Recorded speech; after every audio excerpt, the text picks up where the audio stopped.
காக்கும் கரை விநாயகருக்கு சரணம், பூண்டி மகானுக்கு அரோகரா. 63 நாயன்மார்கள். இதில் நாம் இன்று காண இருப்பது கலிக்கம்ப நாயனாருடைய புராணம். கடலூர் மாவட்டத்தில் திருப்பென்னாகடம் என்னும் ஊரில் அவதரித்தவர். வணிகர் குலத்தில் அவதரித்த சிவன் அடியவர். என்ன ஒரு தொண்டு செய்தாருன்னு பார்க்கலாம்.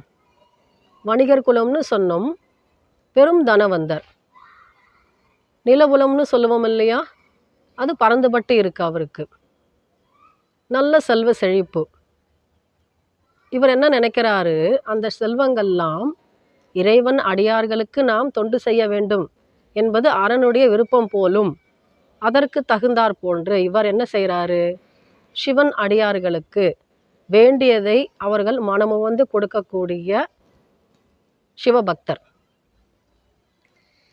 ஒரு நல்ல இல்லற துணை அவருக்கு வாய்த்தது.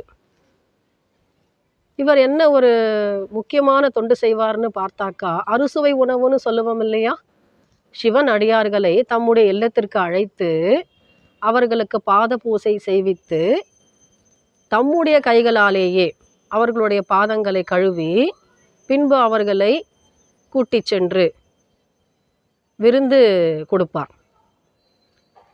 இனிப்பில் தொடங்கி உவர்ப்பில் முடியக்கூடிய அத்தனை அறுசுவை உணவுகளையும் அவர் மனதார கொடுப்பார். இது அவருக்கு மனதுக்கு உகந்த செய்கையாக இருந்தது. மனைவிக்கும் இதில் பங்கு உண்டு, அவருக்கும் விருப்பம். இந்த தொண்டினை அவர் நீண்ட நெடுங்காலமாக செய்து வருகிறார்.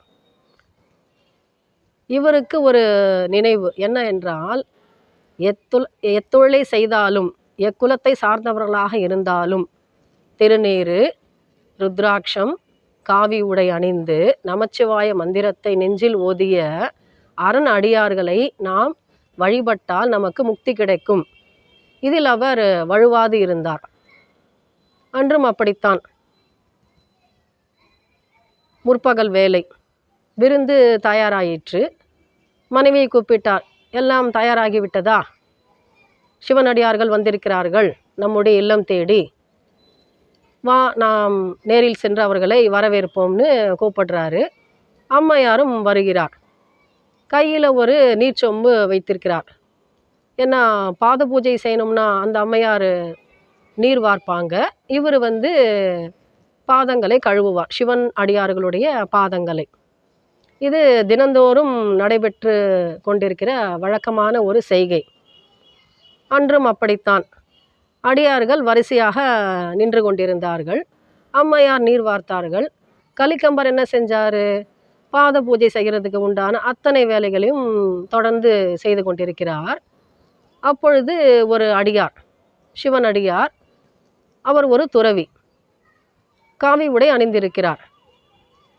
அவர்கிட்ட மட்டும் நின்று அப்படியே ஸ்தம்பிச்சு நிற்கிறாங்க அவருடைய இல்லற துணைவி. ஏன்னா அந்த துறவியார் முற்காலத்தில் இவர்களுடைய வீட்டில் ஏவலாளாக பணியாளாக இருந்தவர். அந்த எண்ணம் அந்த அம்மையாருக்கு, இவருடைய பாதங்களை கழுவுவதற்கு நாம் நீர் வார்க்க வேண்டுமா அப்படின்ற ஒரு எண்ணம் இவங்களுக்கு வந்துருச்சு.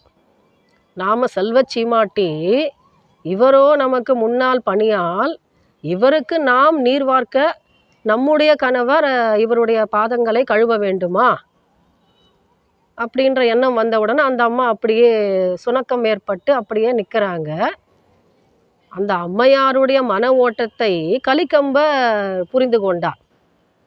சரி, இப்படி நினைக்கிறாயா, என்ன செய்தார் பாருங்க. அவங்க கையில் வச்சுருக்காங்க இல்லையா நீர்ச்சொம்பு, அதை தருமாறு கேட்க அந்த அம்மையாரும் கொடுக்கிறார். வாங்கின உடனே என்ன செய்தார் பாருங்க, உடைவாளை எடுத்து மனைவின்னு கூட பார்க்கல, வெட்டி வீழ்த்துறாரு வலக்கைய. எக்குலத்தை சார்ந்தவர்களாக இருந்தாலும் எத்தொழிலை செய்தாலும் அரண் அடியார் என்று தெரிந்த பின்பும் நீ நீர் வார்க்க தாமதித்தாய் அல்லவா, இறை அபராதம் விதித்த உனக்கு தண்டனை கொடுக்க வேண்டும் அல்லவா. வெட்டி வீழ்த்திட்டு அவர் பாட்டுக்கிட்ட என்ன பண்ணுறாரு, தொடர்றாரு தன்னுடைய பாத பூஜை பண்ணுற சேவையை. அரண் பார்க்கிறாரு, எப்பேற்பட்ட சிவபக்தன் இவர், மனைவின்னு கூட பார்க்கலையே, வலக்கையை வெட்டி வித்திட்டு ஒன்றும் அறியாதவர் போல தன்னுடைய அந்த சேவையை தொடர்கிறாரே.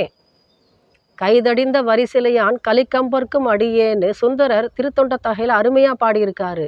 ஏன், எப்பொழுது ஒருவர் சிவனடியார் என்று நாம் தெரிந்து கொண்டோமே அப்பொழுதே அவர் எந்த குலத்தை சார்ந்தவரோ எந்த தொழில் செய்பவரோ என்று நாம் பாரபட்சம் பார்க்கக்கூடாது.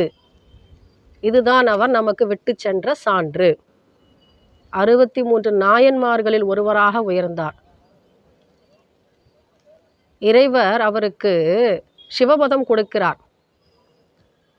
அந்த நகரத்தில் உள்ள திருத்தூங்கானை மாடம் என்று அழைக்கப்படுகின்ற கோவிலில் இவர் செய்த அந்த தொண்டு மிகச்சிறப்பாக உணர்த்தப்படுகிறது. அவருடைய முக்தி தலமும் திருப்பெண்ணாகடமே. இறைவன் அடியார் யாராக இருந்தாலும் நீர் வார்க்க தயங்கிய தம்முடைய மனைவியின் வலக்கையை வெட்டிய உயர்ந்த உன்னதமான சிவபக்தர் இவர். இவருடைய தாள்களை பணிவோம், சிவபதம் அடைவோம். இவர் நமக்கு விட்டு சென்ற சான்று என்ன? சிவன் அடியார்களிடத்தே பேதம் பார்க்கக்கூடாது, சாதியோ குலமோ பார்க்கக்கூடாது என்பதே அவர் நமக்கு கொடுக்கக்கூடிய அறிவுரை. சிவனடியார்களை வணங்குவோம், சிவபதம் பெறுவோம். காக்கும் கரை விநாயகருக்கு சரணம், பூண்டி மகானுக்கு அரோகரா.